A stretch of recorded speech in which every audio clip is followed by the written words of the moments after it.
আমাদের দল যোগ্যতায় বিশ্বাস করে, শুধু বাংলাদেশের মানুষের হৃদয় ঠাঁই করে নেন। আমাদের আপত্তি একটা জায়গায়, ভোট চান মায়েদের, মেয়েদের, বোনদের, কিন্তু তাদেরকে সম্মান দেখাবেন না, যে সম্মান আপনারা 1971-এও দেখাননি।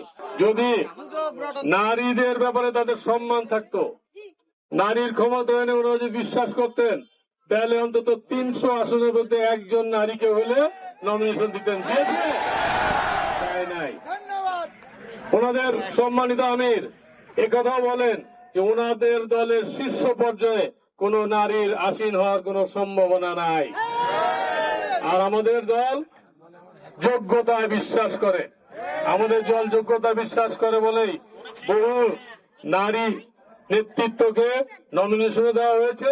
এবং আমাদের নেত্রী, দেশনেত্রী বেগম খালেদা জিয়া দীর্ঘদিন দলের দুঃসময়ে এই দলের হাল ধরেছেন এবং শুধু বাংলাদেশের মানুষের হৃদয় ঠাঁই করে নেননি, বিশ্বের মানুষের হৃদয় ঠাঁই করে নিয়ে আপসীন নেত্রী হিসেবে নিজেকে প্রতিষ্ঠিত করেছেন, শুধু দেশে না বিশ্বে। আমরা নারী নেতৃত্বে বিশ্বাস করি, আমরা নারী ক্ষমতায় বিশ্বাস করি। আমরা চাই নারী পুরুষ মিলেমিশে এই দেশটা আমরা গড়ব। আমাদের আপত্তি একটা জায়গায়, মুখে একটা বলবেন আর কাজে করবেন আরেকটা। ভোট চান মায়েদের, মেয়েদের, বোনদের, কিন্তু তাদেরকে সম্মান দেখাবেন না, যে সম্মান আপনারা 1971-এও দেখাননি। বাত ব্যথা, প্যারালাইসিস কিংবা আর্থ্রাইটিস, আধুনিক ফিজিওথেরাপি ও পুনর্বাসন চিকিৎসায় নির্ভরযোগ্য নাম ডিপিআরসি। পুরো দিকে ফিরে যেতে চাই না, আমি আগামীতে দেখতে চাই ধানের শীষের পক্ষে ভোট দিলে, বেহেশতের টিকিট বলবো না, বিক্রি হচ্ছে না এখন।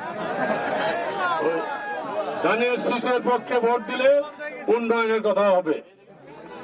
এই অবকাঠামো, রাস্তাঘাটের উন্নয়ন, কৃষি ব্যবস্থার উন্নয়ন, শিক্ষা ব্যবস্থার উন্নয়ন, স্বাস্থ্য ব্যবস্থার উন্নয়ন, এই উন্নয়নের কথা আমরা বলি, প্রকাশ্যে দিবালোকে বলি এবং এগুলো আমরা বাস্তবায়ন করতে পারবো বললেই বলি। ইনশাআল্লাহ 12 তারিখ রাতে অথবা 13 তারিখে বিজয়ের বেশে আবার আমরা একটা মিছিল করব, এই আশা ব্যক্ত করে আমরা বাংলাদেশ জাতীয়তাবাদী দল জিন্দাবাদ।